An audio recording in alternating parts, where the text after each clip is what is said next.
Speaker sir, గౌరవ శాసనసభ్యులు పల్లా రాజేశ్వర రెడ్డి గారు నాకు చాలా పాత మిత్రులు. రాజకీయాల్లో రాకముందు నుంచి కూడా నాకు పాత మిత్రులు. కానీ ఈరోజు వారి ప్రసంగంలో చాలా అవాస్తవాలు, అదేవిధంగా ప్రజలని తప్పుదోవ పట్టించే విధంగా మాట్లాడిన విషయాన్ని నేను ఖండిస్తున్నాను.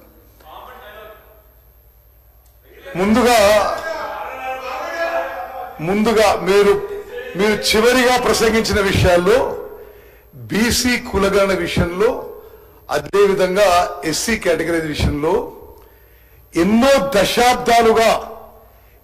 దశాబ్దాలుగా ఉమ్మడి ఆంధ్రప్రదేశ్లో ఈ శాసనసభ పాస్ చేసిన తీర్మానం కానీ, ప్రత్యేక తెలంగాణలో శాసనసభ పాస్ చేసిన తీర్మానం కానీ ఎస్సీ కేటగరైజేషన్ అమలు చేస్తుంది ఈ రోజు మా కాంగ్రెస్ ప్రభుత్వం చెప్పి నేను మనవి చేస్తున్నా.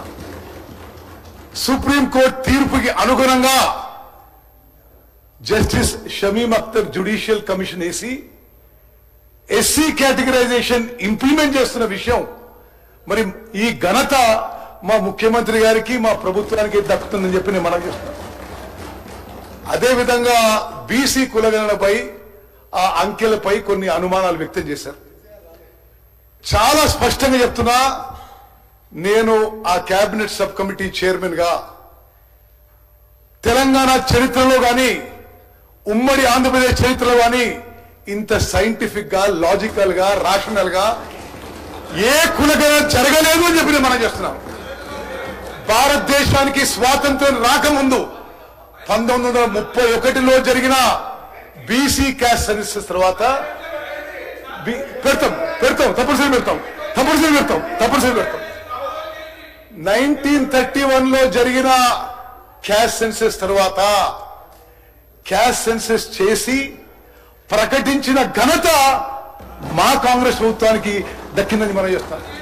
దాని ఆధారంగా శాసనసభలో బీసీలకి 42% రిజర్వేషన్ ఇవ్వాలని చెప్పి కేంద్ర ప్రభుత్వానికి పంపించేది మా కాంగ్రెస్ ప్రభుత్వం చెప్పి మనం చేస్తాం. లెక్కల విషయం చెప్పాలి అధ్యక్ష, బికాస్ దీన్ని రిపీటెడ్ గా మరి ఒక గ్లోబల్ ప్రచారంగా మరి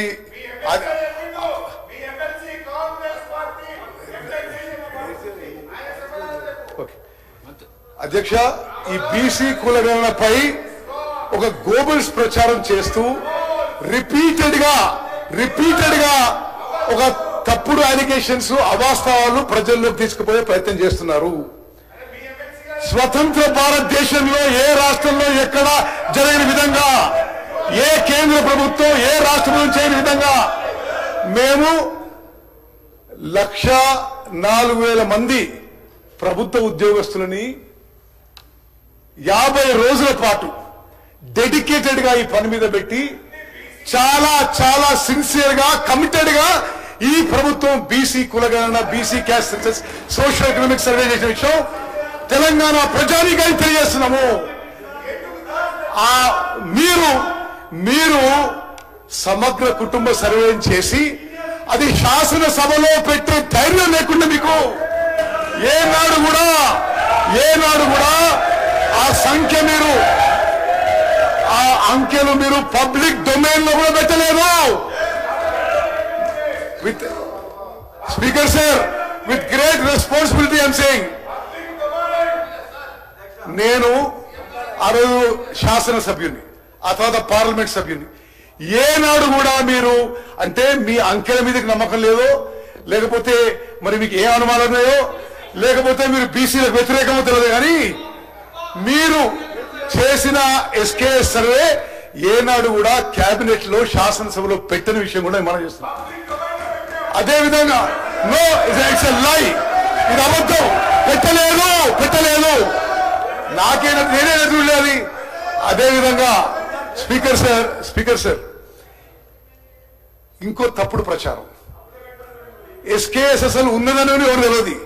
అయినా సరే ఆ డేటా తీసుకున్నా ఆ రోజుకి వాళ్ళు ఇచ్చిన అంకెలకి, మేమిచ్చిన అంకెలకి బీసీల సంఖ్య 6% పెరిగిందని చెప్పి నేను మనం చేస్తున్నాను. అదేవిధంగా మీరు చేస్తున్న తప్పుడు ప్రచారం ఖండిస్తూ ఓసీల సంఖ్య పర్సెంటేజ్ వైజ్ 6% తగ్గిందని చెప్పి కూడా మనం చేస్తున్నాం. 1,04,000 మంది ప్రభుత్వ ఉద్యోగులు చాలా సీరియస్ తీసుకొని మరి బట్టి విక్రమార్ గారి డిపార్ట్మెంట్ ప్లానింగ్ డిపార్ట్మెంట్ కింద 50 రోజులు డెడికేటెడ్ గా 160 కోట్లు ఖర్చు పెట్టి ఈ భారతదేశంలో ఇంత అద్భుతంగా సోషియో ఎకనామిక్ సర్వే మరే ప్రభుత్వం చేయాలని చెప్పి కూడా నేను మనం చేస్తున్నాను. అదేవిధంగా ఇది చాలా దురదృష్టకరం. ప్రతిపక్ష పార్టీలో ఉన్న పెద్ద మనుషులు మరి అది వాళ్ళు ఎందుకు చేయలేదో కానీ మీరు కూడా సోషియో ఎకనామిక్ సర్వేలో పార్టిసిపేట్ కాలేదు. మీరు విమర్శించిన సోషియో ఎకనామిక్ సర్వేలో మీరెందుకు పార్టిసిపేట్ కాలేదు? అదేవిధంగా మేము ఎంత ట్రాన్స్పరెంట్ గా ఉన్నామంటే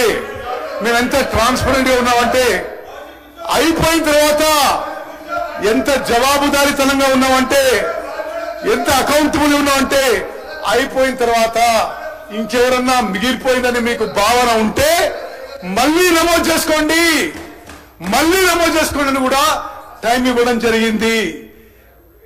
దయచేసి మీరు విమర్శ కోసం విమర్శ కాదు.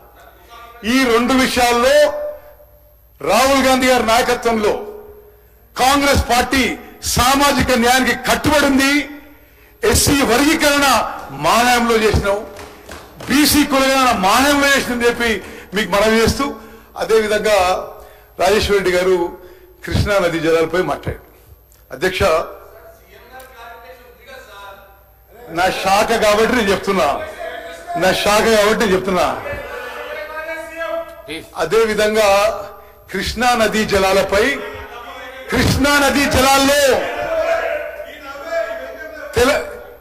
అధ్యక్ష, it is also something very close to my heart. Krishna నదీ జలాల విషయం నేను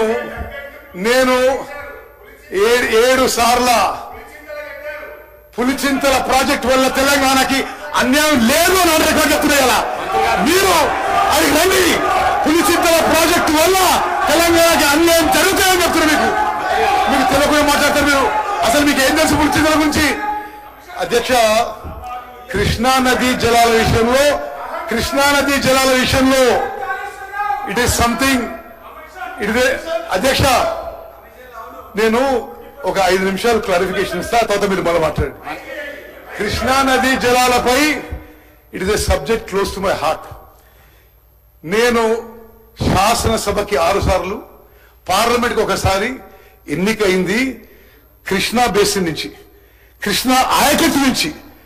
మరి మేము ఆ కృతజ్ఞత ఉంటూ నేను మీకు ఆన్ రికార్డ్ చెప్తున్నా, కృష్ణా నదీ జలాల విషయంలో హరీష్ రావు గారు ఇరిగేషన్ మంత్రి ఉన్నప్పుడు, కేసీఆర్ గారు ఇరిగేషన్ మంత్రి ఉన్నప్పుడు 811 టీఎంసీలు ఉమ్మడి ఆంధ్రప్రదేశ్ కి కేటాయిస్తే వాళ్ళు ఆంధ్రప్రదేశ్ కి 512 ఇచ్చేయండి, మాకు 299 సరిపోదని 10 ఏళ్ల పాటు సంతకం పెట్టిందో.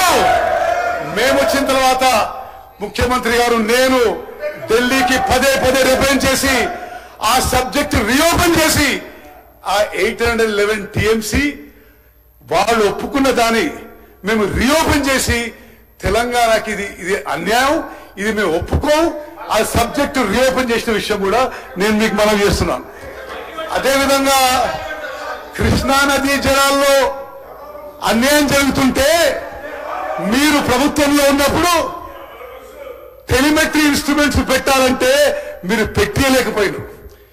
మేము ముఖ్యమంత్రి గారు, నేను, సిఆర్ పాటిల్ గారు, కేంద్ర జలవనరుల మంత్రులు కలిసి ఆ టెలిమెట్రీ ఇన్స్ట్రుమెంట్స్ పెట్టడానికి ఎంత ఖర్చు అయినా సరే ఆంధ్రప్రదేశ్ ప్రభుత్వం ఇవ్వకున్నా సరే తెలంగాణ ప్రభుత్వంతో పెట్టిస్తారని చెప్పి పని మొదలు పెట్టించిన విషయం కూడా నేను మనం చేస్తున్నాం. అదేవిధంగా పోతిరెడ్డిపాడు కెపాసిటీ ఎప్పుడు పెరిగిందండి? మీ హయాంలో పెరిగింది. 44,000 క్యూసెక్ల నుంచి 88,000 క్యూసెక్లు పెంచిన పాప వీళ్ళని చెప్పి నేను మనం చేస్తా.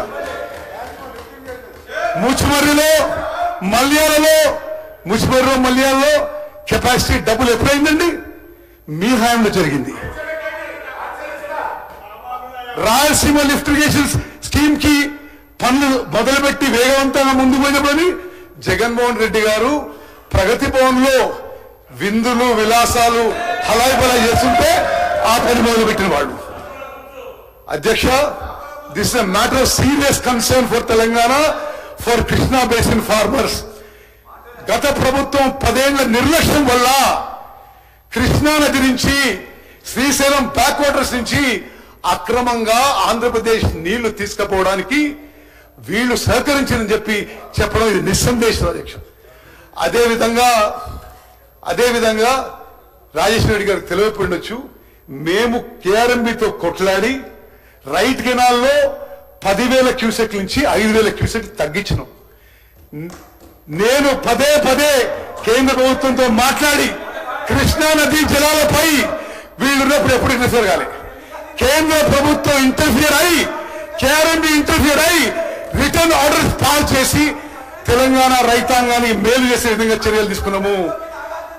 అధ్యక్ష రాజేశ్వర రెడ్డి నిమాడే మాట్లాడు. అధ్యక్ష, కృష్ణా నదీ జలాల్లో అన్యాయం జరిగిందంటే వాళ్ళ వల్ల. కృష్ణా నదీ జలాల్లో న్యాయం చేయడానికి అన్ని విధాలుగా మా ప్రభుత్వం పోరాటం చేస్తుంది. మేము కట్టుబడి ఉన్నాం. We are committed and sincere abouting Krishna river waters.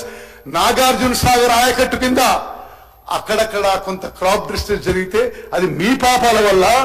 మీ హయాంలో కృష్ణా నదీ జలాలు తరలించడానికి, అక్రమంగా తరలించడానికి మరి మీ కోఆపరేషనో మీ అసమర్థతనో లేకపోతే మీ చాతగాంతనో కానీ వాళ్ళు రెస్పాన్సిబుల్ అయి ఈరోజు కృష్ణా నదీ జలాల విషయం మాట్లాడడం చాలా అన్యాయం అధ్యక్ష. Entire state must know. మరి ఈ ప్రభుత్వం కృష్ణా నదీ జలాల్లో తెలంగాణ రాష్ట్రానికి, తెలంగాణ రైతాంగానికి సరైన వాటా రావడానికి మేము నిరంతరం పోరాటం చేస్తామని చెప్పి నేను మనం చేస్తాను.